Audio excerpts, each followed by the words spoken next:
जिल्ह्यातल्या मराठ्यांपर्यंत पोहोचवा। मी गंगाधर काळकोटे पाटील जरांगे पाटलांचा एक सहकारी आणि मराठा सेवक आहे। सगळ्याला विनंती करतोय, दादांनी आपल्याला सांगितलंय कायदा हातात घ्यायचा नाही। माननीय हायकोर्टाने जे निर्देश दिले त्या सगळ्या सूचनांचं आदेशाचं पालन करायचंय आणि जेवढ्या गाड्यात आपण रात्री 2 पर्यंत सगळ्या मुंबईतून बाहेर काढल्यात, आताही जे बांधव आहेत ते सगळे बांधव आपल्याला मुंबईत सोडून नवी मुंबईला वाशीच्या तिथं जायचंय। सगळ्याला ते दादा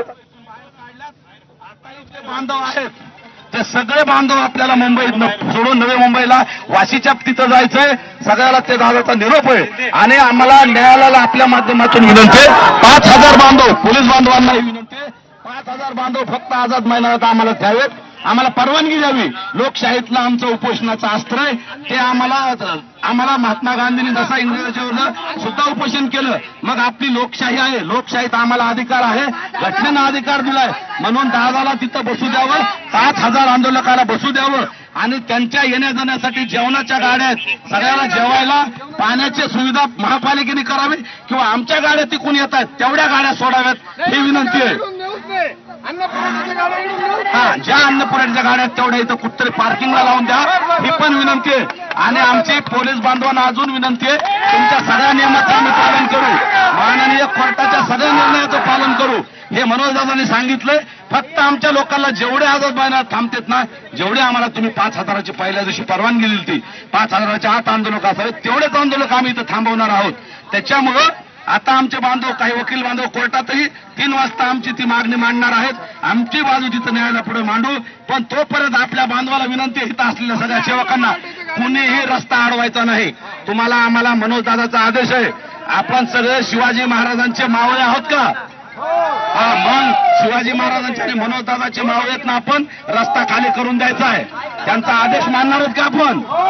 मग मनोजदादाचा आदेश आहे, कुठलाही रस्ता अडवायचा नाही, कुठल्याही मुंबईकरांना त्रास द्यायचा नाही, पोलिसांना त्रास द्यायचा नाही, अधिकाऱ्यांना कुठल्या प्रशासनाचा त्रास द्यायचा नाही, सगळ्यांनी रस्ते रिकामे करायचे।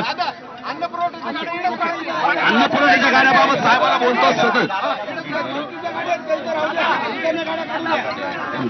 तुम्ही मला जेवणाच्या जेवढ्या गाड्या आहेत 5-10 तेवढ्या सांगा, त्या आतमध्ये कुठतरी पार्किंग लावा, बाकीच्या गाड्या प्लीज सगळ्यांनी नवी मुंबईला जाऊ, हात जोडून विनंती, दादांचा आदेश आहे। तिथून तुम्हाला यायचंय तर तिथून रेल्वेने या ना। 5000 लोकांचं का सर मुंडे साहेब चला आता रस्ते मोकळे करायला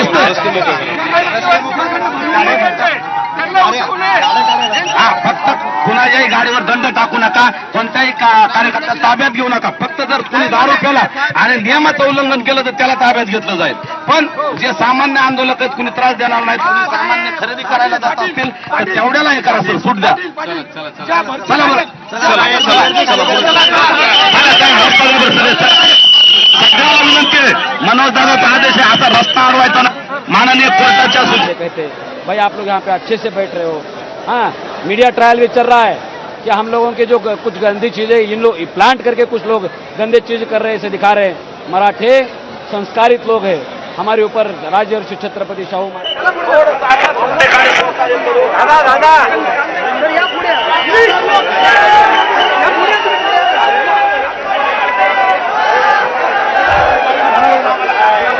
सीएसटी मैदानाचं खुटा आम्ही घेऊन बसाव, पण आमची विनंती आहे कोर्टाला, आम्हाला आझाद मैदान द्या, सीएसटी द्या किंवा एखादा अजून वानखेडे असन बेब्रॉन स्टेडियम द्या, आम्ही तिथं थांबू। आमचा लढा लोकशाहीचा आहे, लोकशाहीतला आंदोलन आहे, आमचं उपोषण आहे, आमचा मुंबईकरांना त्रास द्यायचा उद्देश नाही।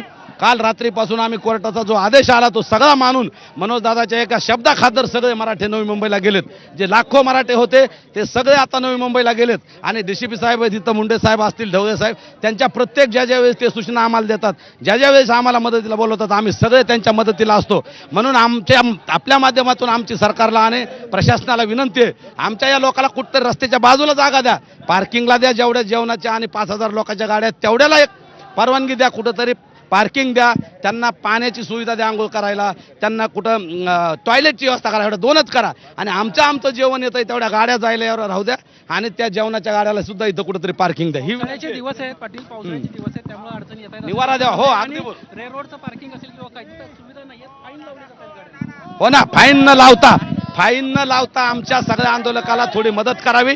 खेड्यापाड्यातले आंदोलक आहेत आमचे, त्यांना मुंबईतला आणि खेड्यातल्या वातावरणातला फरक थोडासा कळायला वेळ लागतोय.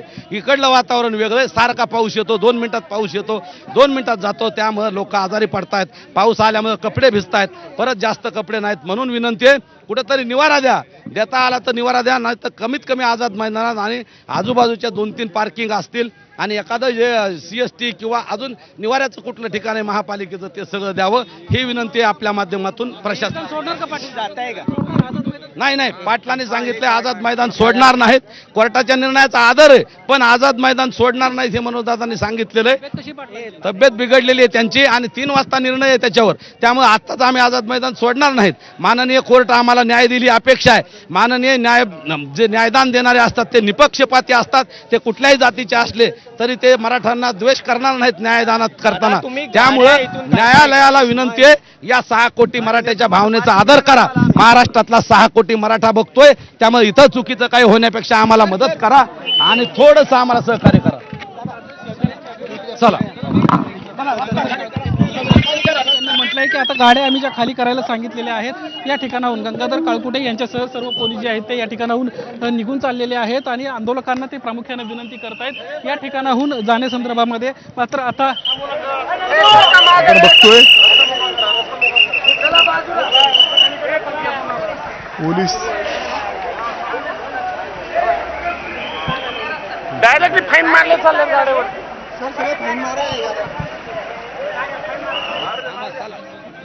जाऊ 2 मिनिटं थांबा. हा कोर्टाचा निर्णय होय, पण थांबा 2 मिनिट थांबा. आपल्या साहेबाला बोलतोय गावडे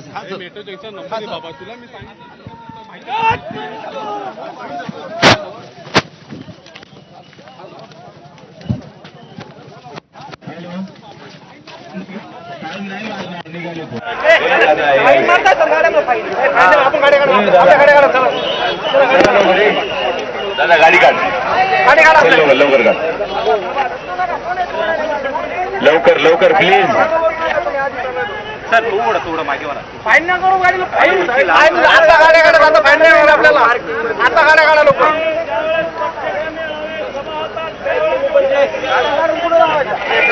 त्यावेळी दादा 1 दिवसासाठी पिटिशन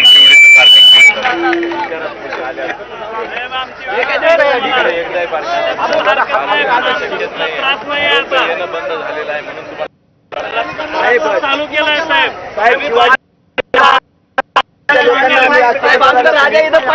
ठीक आहे, ते दादा सांगतायत ना, त्यांना माहित आहे ना काय बोलायचं. आपण कशाला ठरवतो,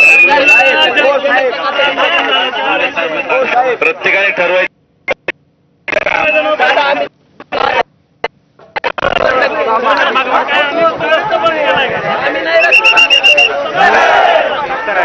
हे दोन्ही रस्ते बंद आहेत, बंद नाहीत का? अरे ते एक अरे भाई मी इथं सोडू का मग?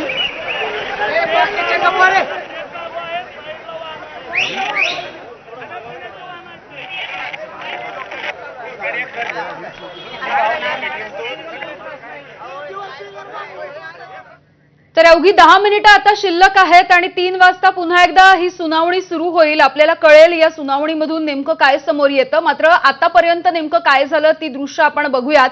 एकीकडे आझाद मैदानावरती जरांगे पाटील यांचं उपोषण सुरू आहे. आजचा त्यांच्या उपोषणाचा 5वा दिवस आहे.